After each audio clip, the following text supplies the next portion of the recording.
What up, world? Your boy is back, the one and only, the nonprofit sector connector, coming at you again. It's been a while since I can truthfully tell you that I'm coming at you from the attic, 2 flights up from the kitchen where I got my coffee. And trust me, I needed some coffee this morning.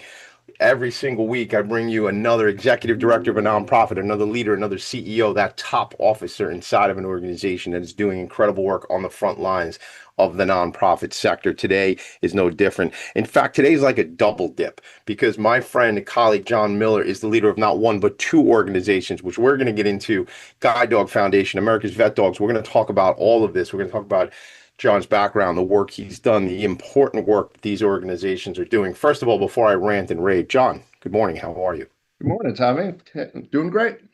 Good, good. I'm glad to have you here, man. You are like on the short list of people that I'm like, why is John Miller not been on this program? Like, but I gotta tell you, man, you might have been on my chicken list, man. You're a big time guy. You're a celeb, man. You're on a lot of big shows and stuff like that. So I was like, I don't know if he would even want to be on Philanthropy and Focus, man. He's a big celeb, I'm you happy know? to be here. This is great. I've been looking forward to it. I'm, I'm happy to have you here. I just noticed this as we are getting ready that I have on my pals Okay. shirt.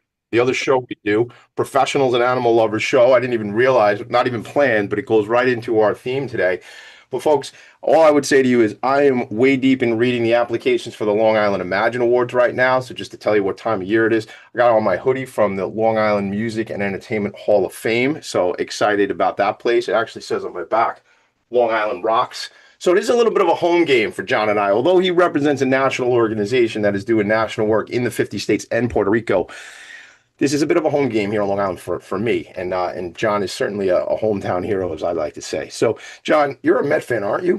I am big Met fan. We have a big partnership with the Mets too. They're Uh, on actually on their third dog. We have a Puppy of the Purpose program, yep. right? Which works. It started actually on the Today Show with NBC. And then, we've grown that to do, multiple television networks, multiple sports teams. We're now in every major sporting league. The last league for us to break into was the NBA, and we have a great relationship at this point with the Cleveland Cavaliers. Awesome. And the Mets are on their third dog, actually. Yeah. So the Yeah. Mets have been great to us. All the teams really have been great. The partnership, the program, the sports part of the program really started with the Islanders 7 years ago, All right. and the Islanders are on their sixth dog. So we got Marty right now, at UBS Arena every game. It's awesome. And, I remember seeing you and some of your colleagues. I was there, if I'm not mistaken, it was Hello Korea Day, not career, but Korea Day at because I have these hats that say like Hello Korea, and Yeah. my daughter's got a Mets jersey that says Korea on the back. It was like Korean Day at City Field, and I swear that was the same day I saw you because I got to see my guys Tom Gretsch and Brendan Levy with the Queens Chamber of Commerce. I get a little. What Tommy D is a good name to have sometimes. So they knew I was at the game. I happened to be there with my friend Linda Beagle Showman from the Scott J. Beagle Memorial Fund. Love you, Linda. Love everything you're doing. Important work. Sending kids to camp who've been affected by gun violence in memory of her son Scott, who was murdered in the Parkland shooting. Tragic. And we love Linda. And I happened to be with her and her husband Michael's recently passed at the game. And Brendan and I are texting, and he goes, "We're in the box over here with like the Korean folks." So it's like the Korean consulate. It was Hello Korea, all this kind of stuff. And then coming out of like one of the suites, I ran into you. I swear it was that same day. I It think it was, yeah, it was was that right. day. Yeah. Yeah, and it was just what a kick, all the stuff that goes on. The Mets do a great job. Shout out to Uncle Steve, where we did not win this year, but I feel like we have an ownership team that cares about not only winning on the field, but winning in the community. And that's a big part of what they're about. So I think we could talk a little bit about that, you and I today, because I know, sports, as you said, is important. Before we get into that, before we get into these two organizations that you're running right now, I want to know who John Miller is because as much as we say hello to each other, we see each other on the island at different events. We've never actually had that one-on-one. And I know by the way, my business partner, Ed Probe, says hello. I was on the phone with him a half hour ago. So he said, make sure you say hello to John. I didn't know I'd do it live during the show, but shout out to Vanguard Benefits. Sometimes I do it live on the show. You and Ed know each other better than I do. Our friend Matt Thompson, who we have in common, has brought a lot of things together. So I thought we could start out. I mean, this is not your first stop. This Yeah. goes back. So why don't you take us down the road, John, of how did you even get an eye on the nonprofit sector? When did that even become something that was in your view and you said, "Ooh, that's where I want to spend time." Let's talk a little bit about that. Yeah, sure. So, it wasn't an intentional ride, but before I get into, the career path, I actually ran into Ed last year at spring training Yes. with the Mets, Did you have you had a dog down there? You we were there did, yeah. working. Yeah. So we were You're given a so launch.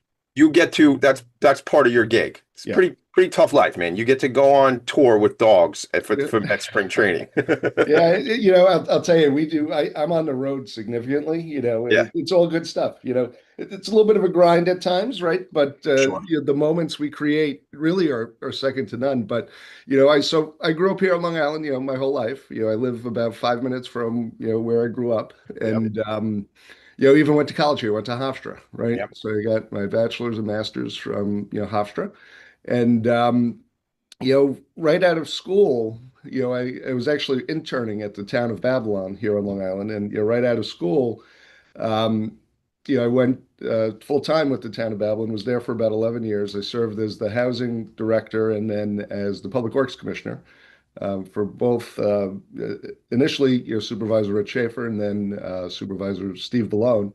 And from there, I was very perfectly happy to be there. It was a great organization, had worked with great people, but got recruited to go be a COO of a nonprofit college up in Westchester, Mercy Okay. College, right?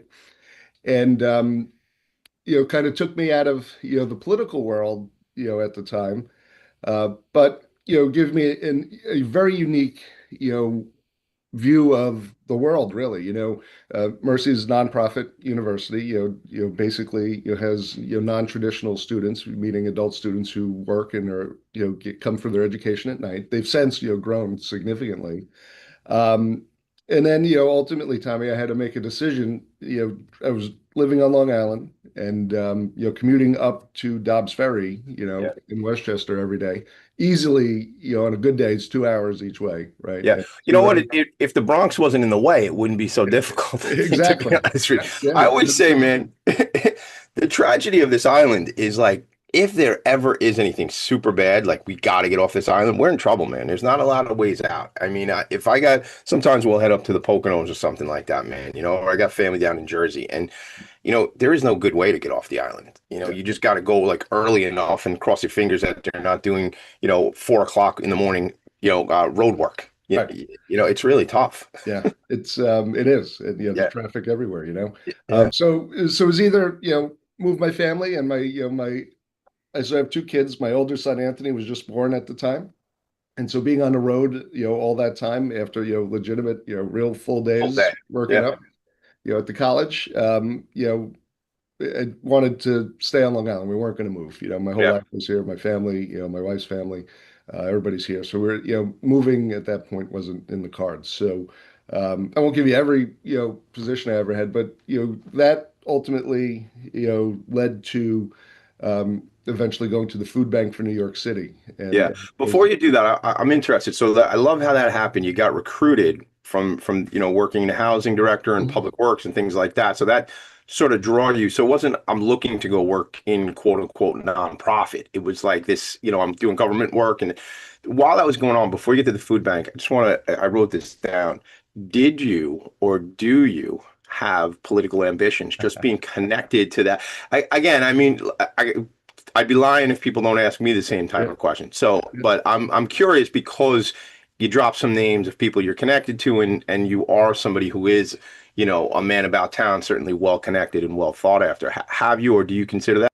Yeah, it's interesting, Tim. I get that question at least, once a day, from Mhm. people. Yeah, I would say to you at this point, I'm very happy doing what I'm doing here. Maybe later in my career, we'll take another look at it. Yeah, My plan, if I'm being honest with you, my plan was to run for office it earlier, was. in my career, but leaving the town, Yeah, kind of changed the plan, right? sure. But at the end of the day, it's not something I'd rule out, but it's not something I'm going to do anytime soon. Got it. Cool. Cool. It just was coming up for me, and I said, I'm not going to spend 30 minutes wondering. I'm just going to ask the man the question. Yeah, no, I get it every day. Yeah. So, So, so you get to the food bank. yep. Now we're talking about food insecurity. We're talking about hunger. We're talking about a basic fundamental need as human beings. We need sustenance, right? What was that like looking at that and trying to understand that? Yeah, it was crazy. It was kind of like let's call it a two-headed monster, right? There was, we had an office, the main administrative office was on Broadway in Manhattan, right by Wall Street. And we did events with the Food Network, celebrity chefs, it was great. But all of that was to support, 60 million pounds of food that the food bank was distributing, across the five boroughs. And they still do have a warehouse at the Hunts Point Market, in the Bronx where, food is sourced and donated, to the organization, then it's distributed, through the five boroughs, to deal with hunger and food insecurity. It was really, it was one of those moments and one of the stops in my career where I said, if we don't get this right, there are real implications here, right? There's consequences to not doing our job well here. And so it was very, very fulfilling, working with the food bank. We did some of the fancy, New York City Wine and Food Festival type stuff, Mhm. but all of that was to serve, the mission and the purpose. Was that really an opportunity? Because it sounds like you talk about the Food Network. So obviously, in my mind, I'm seeing you hang out with, big time celebrities, air quotes, or real celebrities, or whatever the case may be. Was that an opportunity for you to sort of say, oh, wow, there's a whole angle here of promotion and really t storytelling? Because at the end of the day, like you're saying, 60 million pounds of food. If I have a friend of mine who owns a produce company up there in Hunts Point. I didn't know that the food bank was up there, so I'm interested. I'm going to talk to him about that. I love his company, by the way. It's a great story, gang. Check out E Armada. It's their story is it all. It's like hundreds of employees now, but it all started with a lemon. The great grandfather would buy lemons in the streets of New York and then go up and down with a bag and then a cart and then et cetera, and then a store, and then it goes on. So it's one of those great stories, kind of those, old school stories, right? And now they, have a very successful company up there in Hunts Point. That's my buddy Paul Armada. Haven't talked to you, Paul. Hope you're well. I just think those stories are so great, but that takes me back to that vision for you. Like you see all these quote unquote celebs, the people you're rubbing elbows. What was that like for you thinking about, wow, I can really leverage these relationships and connections for the betterment of the mission? Was that the first time you sort of thought about that? Yes, I think you hit it right on the head. Having the opportunity to really, be involved in those type of moments and, the Food and Wine Festival, um, really just for me started, my journey of becoming a better storyteller, Yeah, I right? love And I wasn't very good, and I don't know if I am now or not, but but it's something I, focus on. It was something that was noticeable to me to, be able to go in front of large audiences, whether it's on television or, in events in, in New York City and tell the story. And it's still, I think it's still something everybody perfects over the course of their career, but it is to raise the amount of money. So we haven't gotten to the Guide Dog Foundation yet, but we got to raise about $23 million a year to bring every year, every 23 million. yep. And so that's a lot of stories that need A to be lot, told, right? 100%. Yeah, yeah, yeah. And some of those checks and donations come in pretty small. So that's Yeah. a lot of conversations. Yeah. How big is the development team before we go So back to, we're growing. We have two open positions as we're sitting here. is that So we right? have, I think we're up to nine right now. Okay. Wow, that's a big team, but that's a Yeah, big number, that 23 yeah, million. Yeah, yeah. So yeah. we'll get into that. So we're at the food bank. What happens next? What are you doing there? What's that look like? Yeah, so the food bank it was great. One of the most fulfilling roles I've ever had. Part of my role was to negotiate with the Red Cross in Manhattan.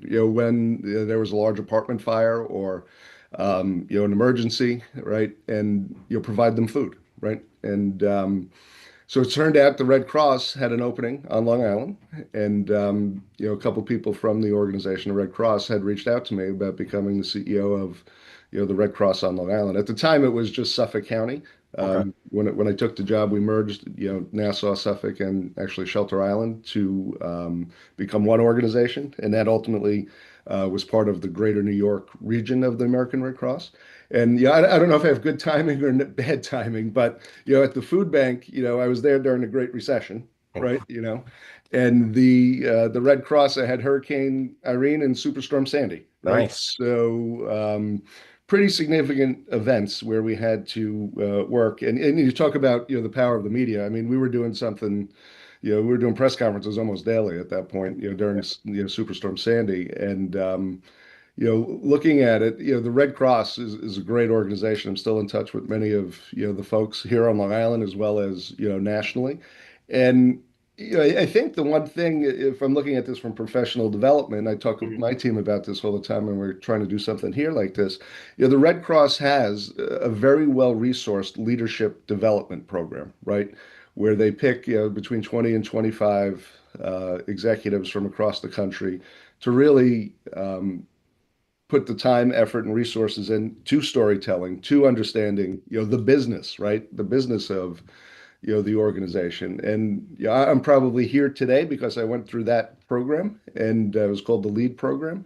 And the Red Cross was great to me. It was a great organization. One of my bosses at the Red Cross was really, before we were talking about storytelling, he encouraged me to, work on storytelling a little Is that bit. right? And, Yeah. and I've been doing it since. And, the Red Cross, tremendous organization.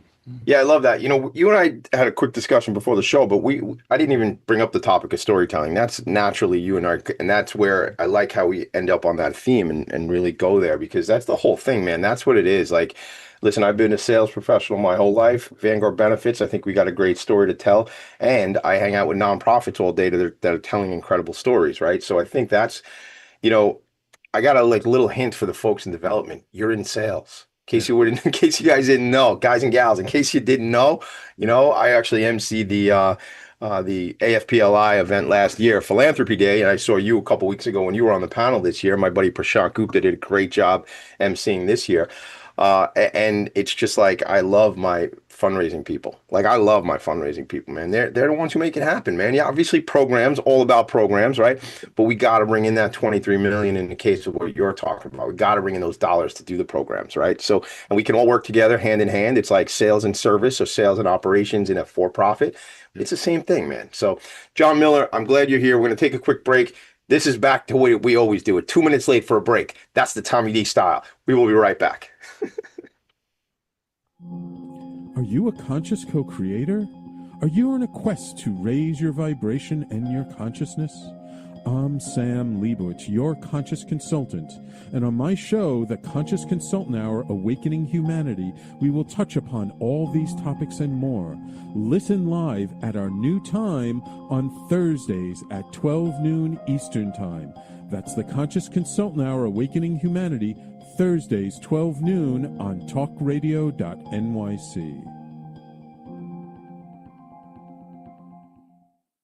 Are you a high-achieving, growth-oriented leader? Are you interested in developing your authentic leadership while creating a healthy, inclusive workplace? Hi, I'm Dr. Mira Brancu, host of The Hard Skills on talkradio.nyc at 5 p.m. Eastern on Tuesdays, where we discuss how leaders develop the hard skills needed to make a greater impact. We interview experts, have live coaching, and tackle these challenges. Listen to The Hard Skills on Tuesday at 5 p.m. Eastern on talkradio.nyc. You're listening to Talk Radio NYC. Uplift, educate, empower.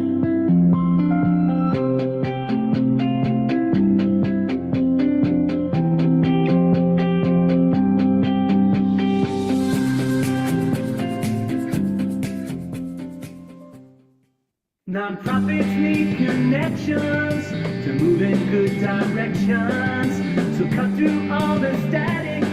Join Tommy in his attic. Is right. Cut through the static. Join your boy in the attic. Listen, that's I can't help myself. I'm sharing the website for America's Vet Dogs while we're at break, and I can't help myself. I end up on the shop page because I'm like, dude, Tommy D, you do not have a hoodie from America's Vet Dogs or Guide Dog Foundation. So I already got my eyes on a couple hoodies. I'll deal with that later on. I gotta get back. We're doing a live show, Tommy D. But there are some hoodies. There's some swag. So again, the Long Island music and entertainment one says Long Island rocks. That's cool. I said I was hanging out with one of my cousins like at a wedding, and after the wedding, I put on the hoodie. I'm walking, and my cousin grew up on Long Island, so she don't live here anymore. But she goes, "Wow, Tommy D, that shirt's a little bit aggressive." I'm like, "You're from Long Island. You know how it is, man. We, it's a play on words, everybody. Yes, we rock, but we also rock. If you know what I'm talking about." John Miller. So we talked about some of the journey so far.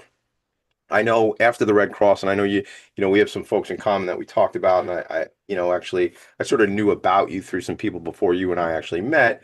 But I think really, if I look back and try and figure it out, I think the time you and I first connected was when you were at Tourette Association of America, because I had become friendly through some different connections with Amanda Talty, and I think I was hanging around at Tourette or something, and you and I met briefly way back then, a bunch of years ago. Let's talk about that work and what you did there. Because again, another organization with national reach. Yeah. Yeah. So my goal with the Red Cross was to be, a national CEO. That would be the only reason I would have left the Red Cross, was to take on a job, nationally. Got it. While the Red Cross is, national, really a global organization, You my were running purview like a was local chapter, right. correct? Yeah. Exactly. Yeah. Long Island. And so this opportunity, I wasn't looking for the opportunity. Once again, a recruiter had reached Yeah. out, and the timing just had been right. Tourette, the Tourette Association of America does great work, right? And they do a lot of medical research, right? They have centers of excellence across the country. Some of the biggest, medical schools you'll ever hear of, UCLA and, Northwell and, everywhere in between. I don't know how many centers of excellence they have now, but the program is growing and, does great. And, Tourette syndrome is very misunderstood, right? And it's very stigmatized. And so we did a lot of work on trying to, um, undo that, right? And working with, our team, they did a great job there, and learned a lot, during the Tourette. Learned a lot about, the science behind, and the neurological, conditions that are out there. And, generally there's a lot of co-occurring conditions, Yes. right? Yeah. And so that was a major learning experience because I've never been, in the medical world or, the neurological, field at all until that time, and learned a great deal. So let me talk about that because first of all, I'm all about ending stigmas, and I think and I don't know, I can't even be too deep into this conversation just from my own lack of knowledge on it. But I think there's people think they know what Tourette is, but it's so much more than that. There's so many different challenges that folks are going through. It's not just what people might think it is, right? So there's a lot there. So I want to ask you, so having not, or rather not having that medical background, as a clinician or really otherwise, was that something we said, well, there's an awesome challenge, or we also like a little, maybe I got to kind of figure out, is this the right fit? What is that? I love to hear about that kind of Yeah. vulnerability with folks, because when we're all making decisions, we have to play these things out. It's not, the answers aren't there. We don't know what the future is going to look like. Yeah, and I think it's a little bit of both the things you just said, right? We had, I certainly did a lot of research on the front end of it. Yeah. I think it was, certainly, I don't remember if it was the first day or the first week, but, it was a national convention down in Washington. And, I was speaking, to the Tourette community, including, neurologists and doctors and families and, people who work in the pharmaceutical industry. So I wanted to go into that meeting prepared. So I did a whole bunch of homework on the front end. But, it's different, when you going back to storytelling, it's going to be a theme here. When you hear the stories that families go through, right, that's the best way to learn what you're dealing with, right? And we did a lot of good work at Tourette, and you're still doing great work today. Yeah, yeah, and it's like, isn't it interesting? Like, you know, just being a father, you and I both being fathers, you think in terms of, I have this quote, which maybe you've heard me say it. I say it everywhere, but everyone we meet is fighting a battle you know nothing about. Be kind always. And I'm about that. I'm about compassion and love. And can I do it 100% of the time? No, I'm doing the best I can. I'm just another guy like everybody else, right? But I think if we can have that sort of mantra playing in the background or in the front, we can get better things going. In that case, I think being a dad, I find as challenging as it might be. And now I have, as of last Friday, three teenagers instead of just two, as I had a couple weeks back, and one who's not a teenager yet. So that's what we're dealing with. He'll be a teen. I was trying to figure out the math. I think I will not have a teenager, and then I'll have three teenagers again. Like it'll be like I'm not going to ever have four teenagers. I think I figured out the math at the same time. As difficult as some days are, man, there's some families that are going through some really challenging things, man. And I say it all the time. I mean, we're not in cancer ward, man. I just got asked to be an honoree of Blood Cancer United for their visionary award next year. And and I'm excited about that. And it used to be LLS, Leukemia Lymphoma Society here in Long Island, and well, used to be Leukemia Lymphoma Society, and now it's Blood Cancer United. But I'm going to be part of the visionary program going into 26 next year, and I'm excited about that. And I'm grateful for a lot of things that I have in my life, John. And I think that's just some of our experiences in life. If we can see through that lens of gratitude and go, I have this life, and this is what I have, and other people have more challenges, and maybe I have more challenges, whatever that is, and try to just be grateful. Right? What do you think about gratitude, Yeah, John? no, I think you're right. It's very easy to get caught up in your day-to-day life and the stresses and the distractions and having to raise money and having to Yeah. do the things that you got to do on a daily basis. It's never a bad idea to be nice. Yeah, yeah, man. Actually, I love that. Is that a John Miller right there? It's It never a is. bad idea to be nice. Yes. That's a great quote, man. I'm going to quote you now. We'll quote that when we put this out in the internet, man. We're going to give you, shout out John Miller quote. I love that. It's never a bad idea to be nice. Yeah, because you can't lose that way. I think that's a good thing. So I want to get into how do you end up at these organizations? I can't say this organization. I got a million questions about how you're running two organizations at the same time, which I want to get into. Yep. But what was that? Is that our next step from Yeah. Tourette to Yeah. here? So Yeah. from threat to So here. what happens? So once again, a search firm that I had worked with previously got the search here. They called me in towards the end of the search, actually. The search was going on for some time, from what I understand. But once I understood the scope of it, right? We were doing a lot of good work at Tourette, and so they had to like really kind of sell me on it. You weren't ready. It Yeah, wasn't the time. it You wasn't. you you were good where you were. Yeah. We just went through a lot. I just brought in a whole new team there. Like Yeah. we were just getting up to breathe. So this had to be a real winner for you to make a move, Yeah. because you were just in the peak of doing some stuff there. Exactly. Yeah. And so both of my grandparents were World War II vets, right? Both of them identified, or at least I identified them as injured soldiers. That's how I knew them, right? You were always at the VA and always, had issues.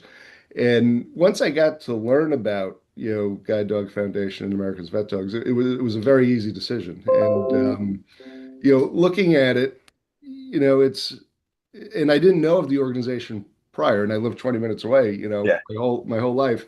So I thought I could look at this as a room to grow. And what they were looking for, what the board was looking for, was to really, be put on the map nationally, right?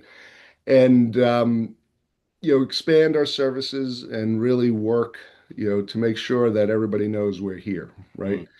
And so took the job. It was March of 2018. So this March will be, 8 years, right? Which, I don't think, based on all my other stops, I don't think anybody saw 8 years coming, Yeah. Yeah. but Sure. it's been a great 8 years. We've done so much, Tommy. It's unbelievable. We've almost tripled the organization, tripled the size Wow. of the organization. So we're talking from a budget perspective, as in associates, employees, that sort of thing as well. Yeah, it kind of all of the above, like the Yeah. net assets, the demand for service. We have about 170, 175 employees at this point. I think that's 41 or 42 more from when I started here. And we probably need more. We're just continuing, to grow the organization. And it's a real exciting time for us. But when I first got here, we had a relationship with the Today Show. That was going great. And then, unfortunately, President Bush, was ill and needed his team reached out to us for a service talk. And we had the opportunity to work with President George H.W. Bush and provided him his service dog Sully shortly after Mrs. Bush, Barbara Bush, passed away. And from there, That's talking about national. That's how. What year was that? that was 2018.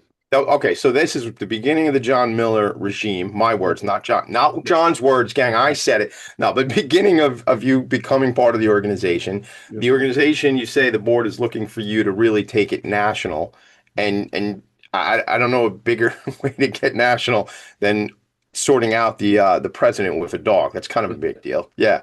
So what was that dog, Sully? Is there? I know all these names are important.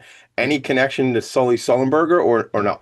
Yeah, so it's so we have a group here on Long Island called the Friends of America's Vet Dogs, and they raise money to name dogs, right? So you can name a dog here with the $6,000 donation, and they've named a number of dogs, and one of the dogs they picked was Sully's Sully for Sully Sullenberger, I love that. and we actually going back to our talk about the Today Show and the relationship that existed when I got here. We actually had the opportunity on the Today Show with Jenna Bush to introduce Sully the service dog to Sully the pilot, live on the Today Show. So Talk about connections, John Miller. I mean, that's that Today Show connection and things. That's awesome, man. I see those opportunities as, again, a national reach, national scope. That's exciting. That Sully Sullenberger story is a great story. Gang, if you don't know that story, I can't help you right now during the show, but Google Sully Sullenberger, Miracle on the Hudson, I believe it was like that whole thing. Yeah, I mean, unbelievable story, just really, really special. We're going to take a quick break. Now we are into the time of talking about these organizations. So we're on the American Vet Dog side, but I don't really understand, and neither does anybody else, I would imagine, that there are these two organizations acting in tandem. So before we go to break, I'm going to ask you a question. When the board made the decision and said, John Miller, you are our guy, let's do it. Did they hand you two sets of keys? Did they hand you two boards of directors? Was it two boards of directors? And how did that work? Just a quick yes or no, and then we'll go back. So there's two organizations. There's one managerial infrastructure for the two. Got it. Oh, okay, cool. So it's almost like two organizations, a hierarchy, like up here and then there. Got it. Okay, cool. All right. We'll talk all about that when we come back. John Miller, I'm so glad you're here. This is like years in the making. I'm fired up that I'm here, man. We will be right back. Philanthropy and Focus. Misalignment within your sales team or with a client stalls deals and creates unnecessary friction for you and the client, resulting in up to 37% lower win rate. If you're in pre-sales, sales management, or sales enablement, and you'd like to increase revenues, win rate, margins, client satisfaction, and stay competitive, this show is for you. Hi, I'm Art Fromm, host of the Making Seamless Sales Show. Please join me live Thursdays at 7 p.m. Eastern on talkradio.nyc. Have you ever wondered what truly lies beneath the calm? I'm Jacinta Yang. Join me every Wednesday at 1 p.m. Eastern Time on Talk Radio NYC as we explore healing, self-discovery, and the space where science meets spirits to help you find peace in a busy world. Take a deep breath and tune in to Beneath the Calm, where every conversations guide you back to the calm within. You're listening to Talk Radio NYC at www.talkradio.nyc. Now broadcasting 24 hours a day.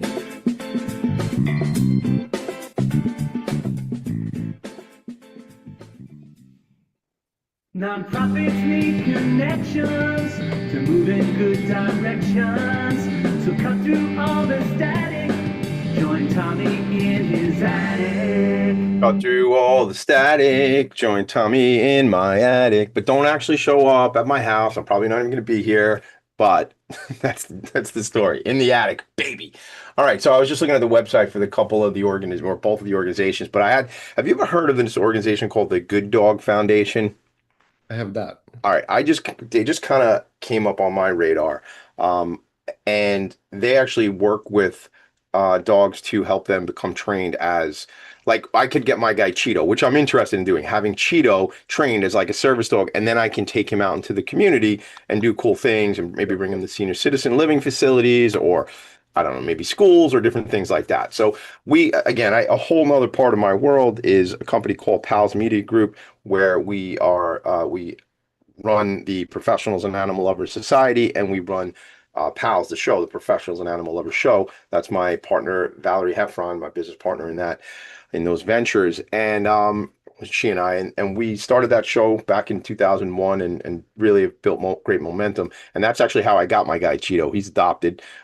He's a rescue puppy. He's awesome. He's downstairs right now. I'm trying to not let him hear me because then he's going to want to come up to the attic, and then he's going to start barking and the whole thing. So I love the dog situation, John. Are you an animal person by nature? Like, was there also that draw? Like, not that that was going to say I'm going to leave Tourette because it's with dogs, but are you somebody who loves the animals too? Yeah, absolutely. I grew up with a golden retriever, Daisy, right in my house. Ironically though, Tommy, both my kids are scared to death of Are dogs. they? They got chased at a very young age and like pinned against the fence on the soccer field. And Yeah. I had them at an event here the other day, and they're starting to warm up to it, but Yeah. still, it's Yeah, it's it's tough, almost man. 8 to 10 years It's tough. later, and it still Yeah, impacts them. I have a friend of mine. I have a friend of mine. I know he's listening. I'm not going to call him out by name, but he's in his 70s and he doesn't like dogs for a similar type incident all of his life, many, many years ago. So it's just like it's that sort of thing. Like that stays with you. You know, my cousin Linda, she passed many years ago, Lindy Lou Foundation. Linda was just deathly afraid of dogs and the tiniest of dogs too. It wasn't like a big thing. But you had Daisy, so you were not afraid of dogs by any means. And as you went into the opportunity, how much access, we're going to go into all the technical stuff, I promise, but how much access do you get to hang out with dogs? That's what I want to know. Every day. There's a Yeah. dog up here every day. Whether it's a staff member or a volunteer, who's helping to raise the dogs.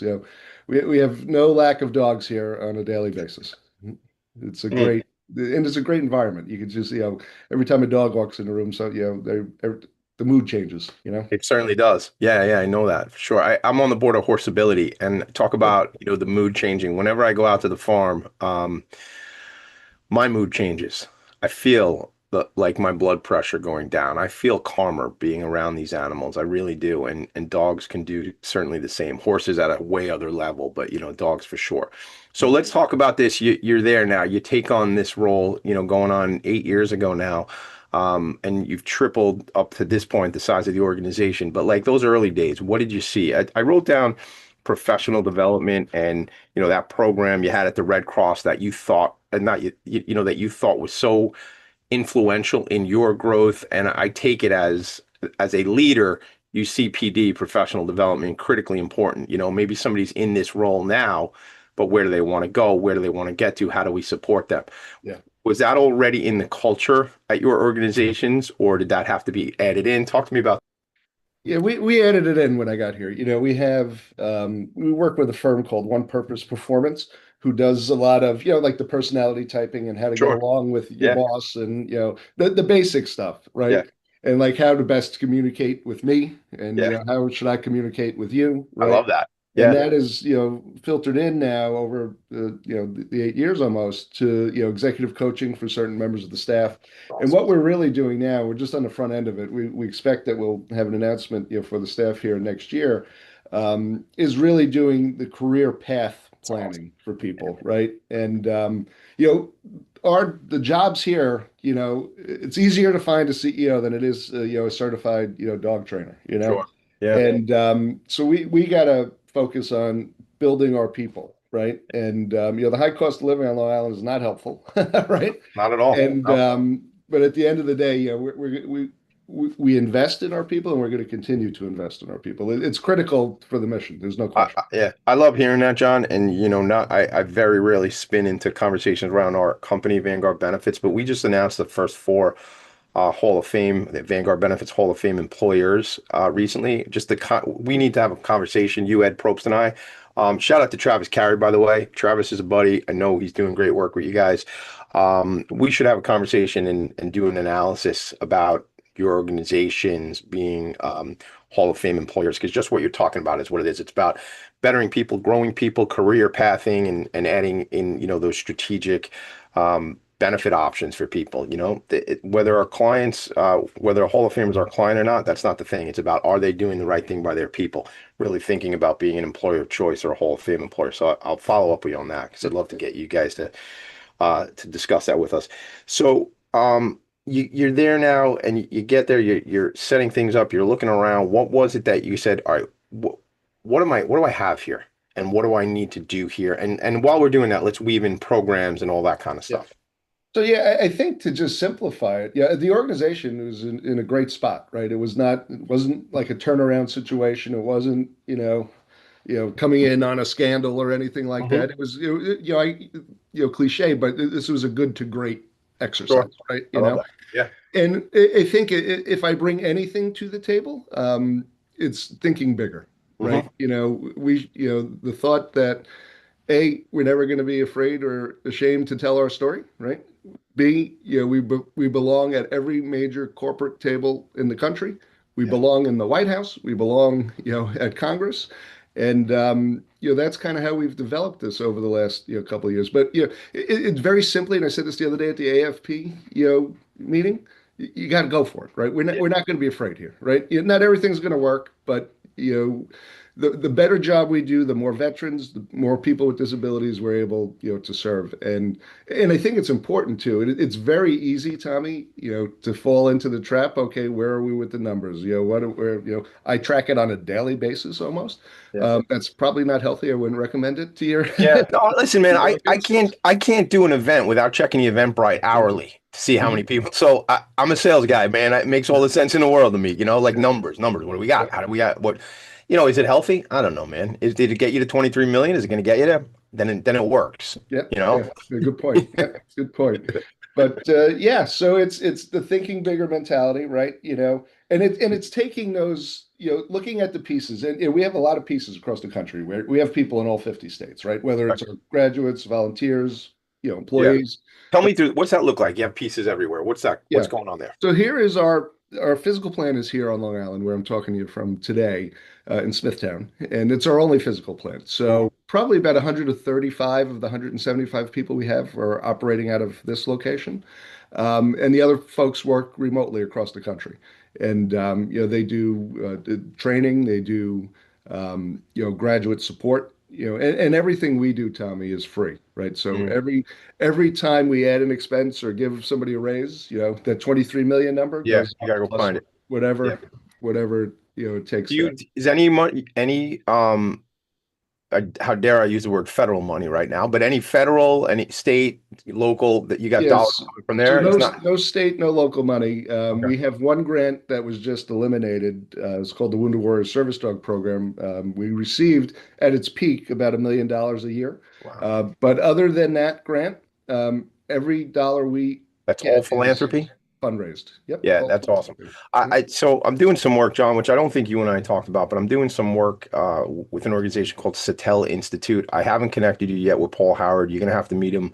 Next Tuesday, we're doing something at the Long Island Children's Museum. I'm not gonna put you on the spot now, but offline, I'll send you the information.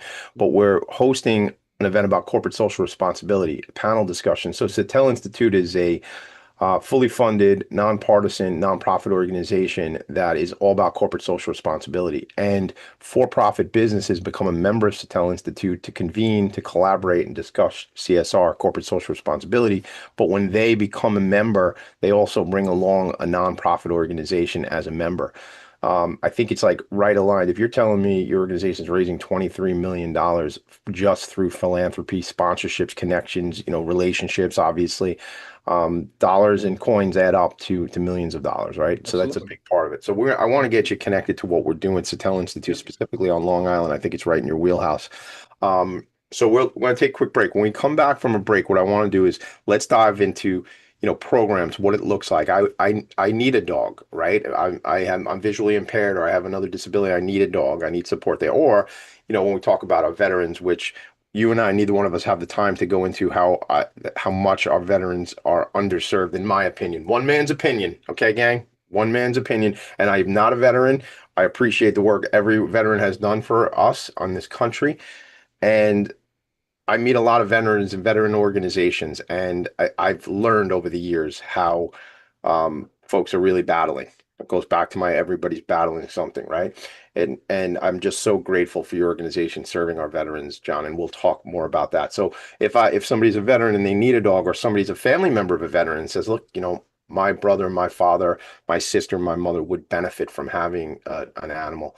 I want to know what that looks like. So let's go down that roadmap, sort of how that happens. You get contacted, what the intake is, what the analysis is. And then I know there's this whole other thing, because I was at a graduation for Canine Companions, not one of your organizations, but another dog related organization. And I was at the graduation. So a family takes in adopts or fosters, excuse me, fosters the dog, right? I'm assuming it's a kind of a similar model here, and then they bring the dog to the recipient.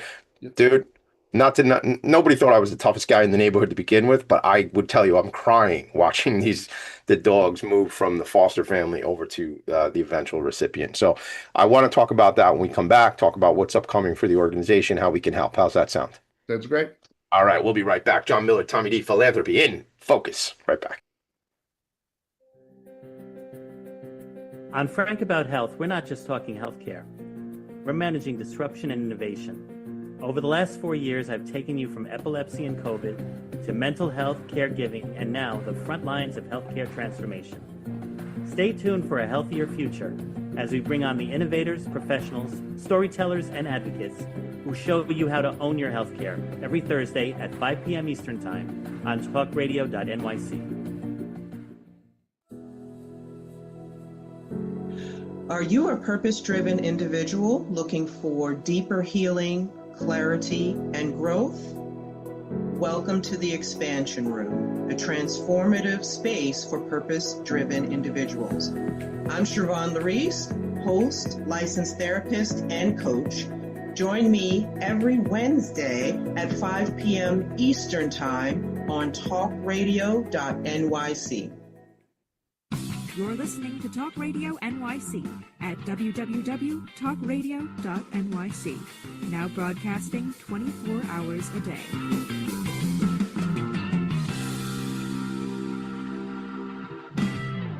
Nonprofits need connections to move in good directions. So cut through all the static. Join Tommy in his attic. Hey, John Miller. All right. I just thought of a question for you. And did I hear you say that if somebody gave you a check for $6,000, there could be a dog named Tommy D out there on Long Island that goes to somebody who needs it? Yes, absolutely. We need to talk about that, All man. right. 'Cause I see a cool promotion if we did that. I'm hanging out with the other Tommy D, and maybe I come in, when they're giving Tommy D to I think do I have ego problems? No, because Tommy D is not really me. It's just a caricature of me. I'm really some little quiet guy in the corner. Yeah, no, it's a great program. It's for $6,000 you can sponsor and name a dog. I love that. I love that. Now, $6,000 isn't going to cover it. I just was looking on the website. What does it cost? So let's go back to that. You get an application and your team processing that application. What does that look like? Yeah, so it's a very thorough process, right? We try to make it as easy as possible, but there is some information we need, right? So you can either go to guidedog.org or vetdogs.org. One of the first things you're going to see is, apply, right? Mm-hmm. And so for a guide dog, you have to be legally blind or have low vision, right? And for a service dog, we'd have to talk to your doctor about training the dog to mitigate a disability, right? And training a dog for tasks. Okay. So I'll give you kind of like the life cycle here. So it all starts, with the website, and then one of our people will call and do an interview. The key to this whole process, the success of the whole process, Tommy, is the matching process, right? So we need to learn a little bit, actually a lot, about the lifestyle that the potential recipient will have, right? And I'll give you a couple examples. So when we gave Sully to President Bush, the president was a 94 in a wheelchair at the time, and we needed a very certain type of dog, and it was also going to be located up in the Bush family compound in Kennebunkport, Maine, where there was other dogs. So we needed a real kind of like chill dog that was not going to be crazy, right? Yeah. As opposed to a gentleman who's on Capitol Hill with me all the time when we're doing advocacy work, who is a competitive bodybuilder, 6'3", amputee, leads a very different lifestyle. So He needs a different personality dog, right? exactly, Yeah. different size, different Sure. temperament, Yeah. right? Different energy level. And so if we would have made those matches the other way, they both would have failed. Yes. Right. So we take a lot of time and effort to understand what the potential recipient is going to get. So I'll give you the life cycle. So, we breed the dogs here, right, on Long Island. We have the capacity, if everything goes right, to breed about 400 a year, and everything doesn't always go right, right? Yeah. And so the dogs are with us for the first 8 weeks of their life, right? And then they go one of two tracks. Track one is what you were referring to earlier. It's a volunteer puppy raiser, right, who will have the dog for about a year. Track two is we work with 14 prisons across the country.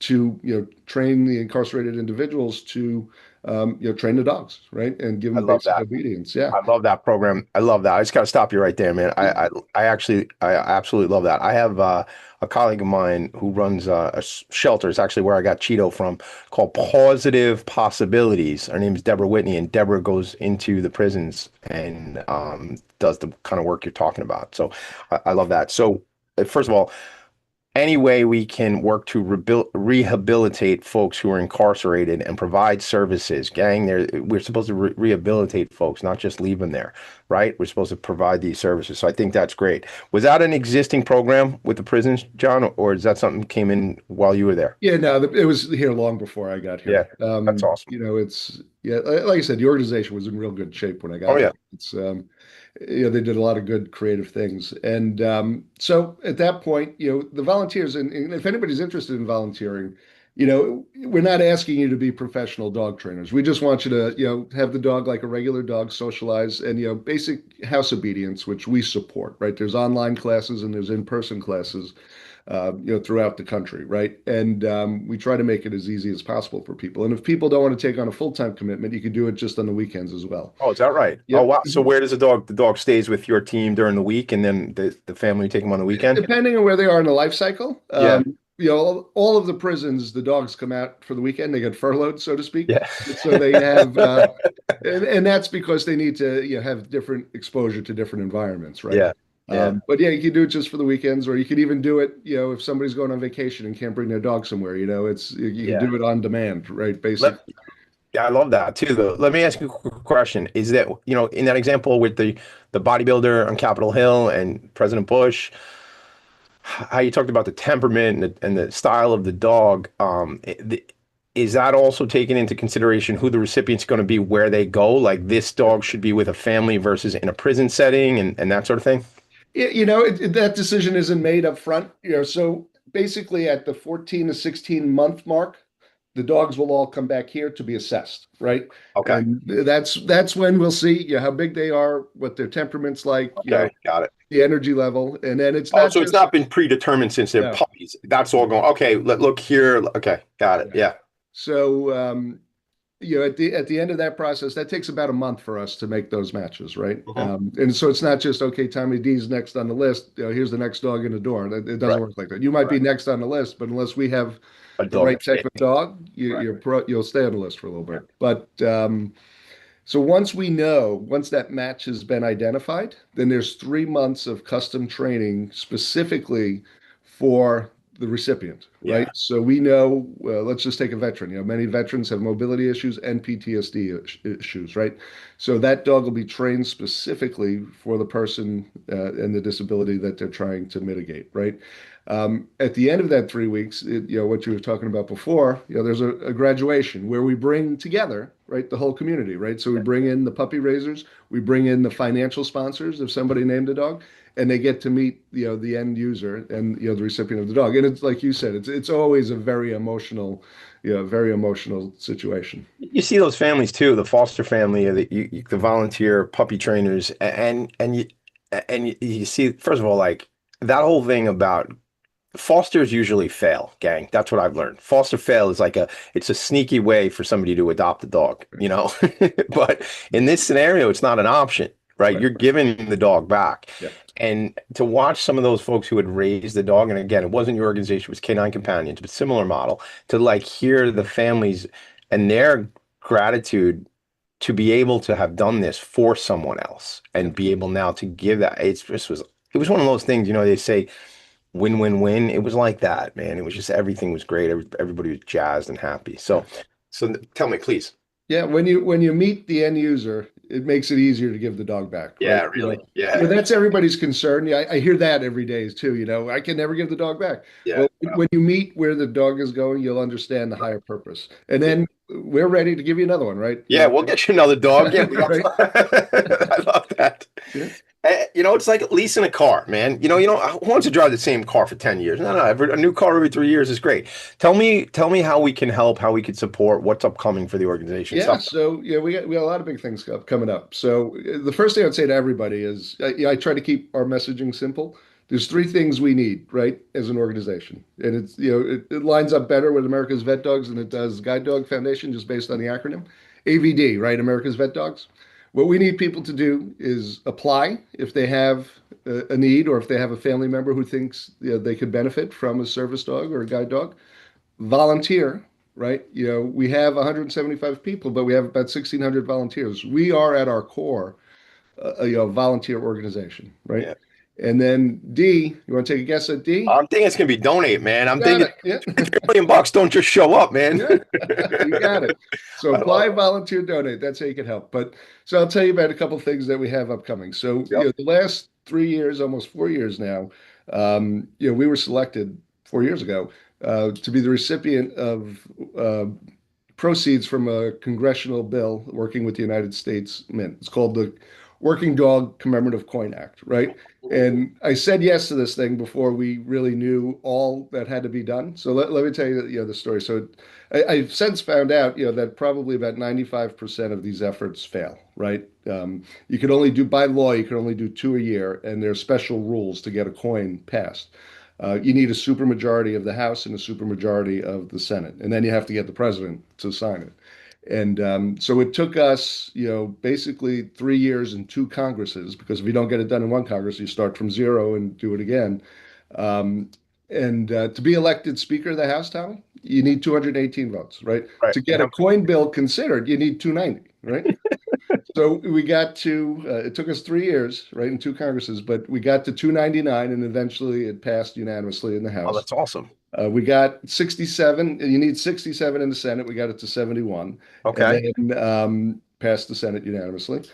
Although a senator did try to block it. We had a That's a whole nother conversation. That's a Yep. whole nother conversation. Yep. What's that about, right? Yep. And then ultimately President Biden signed it before he left office. So it was the Monday before Thanksgiving last year that he signed it into law. So we're working with the Mint right now to produce and design commemorative coins that'll have working dogs on them. That is super cool. Yeah. So there'll be 3 coins, right? 3 coins. So a gold coin, a silver coin, and what they call clad. Clad's like a quarter.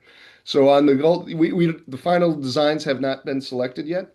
But what's likely to happen on the gold coin, there'll be children's therapy dogs like you'd see in a hospital, right? On the silver coin, it's kind of like I refer to as our coin. There'll be a guide dog and a service dog on it. And the clad coin, we're expecting it to be a military canine and a police canine. Wow. And they'll be for sale, January 1st, 2027. Oh my God, that's so awesome. I'm in. I want to buy some coins. We'll bring you back on. We'll promote that. That's super exciting. Congrats on that. I have a million questions about that process, but we're not going to do that now because we're out of time. How can we help? AVD, I'm all about that. But I mean, is there any golf outing coming up? Anything we should know about in 26? So in April, it's one of the coolest fundraising events you'll ever be to if you haven't been to it yet. It's called Dogs on the Catwalk, where we work with a fashion designer from Manhattan, Anthony Rubio, who designs, human and dog couturier, right? And he takes it very seriously. And we have models flying in from around the world to get this on their portfolio. And it's a great event. It's over here in Hauppauge at the Stone. I've never been, and I will not miss it this year by any means. If you need an extra model, like maybe Cheeto and I can model on the runway. I know my way around the runway, John Miller. All right. Okay. Anthony's got to approve it. I don't think Anthony would approve it at all. Anthony, if you're listening, don't approve it. You can take Cheeto. You really don't want Tommy D. I try to steal the show all the time. But I will be in the room with you, John. Maybe if you need an MC, maybe we could do that. I don't know if you need me walking the catwalk. John Miller, this has been an absolute pleasure, man. I'm glad to get to know you better than we knew each other when I woke up this morning. So this is awesome. I love what your organizations are doing. I love the impact. Thank you for being my friend. Thanks for connecting on the show today. You got me in your corner, man. You let me know how I can help you in any way. Anything you want to leave folks with before we go? Go to guidedog.org or vetdogs.org to apply, volunteer, or donate. AVD, baby. AVD. Rhymes with Tommy D. Listen, I leave you all with this. This has been another In Focus production. Make it a great day, gang. I'll see you next Friday. Bye now. Nonprofits need connections to move in good directions. So cut through all the static. Join Tommy in his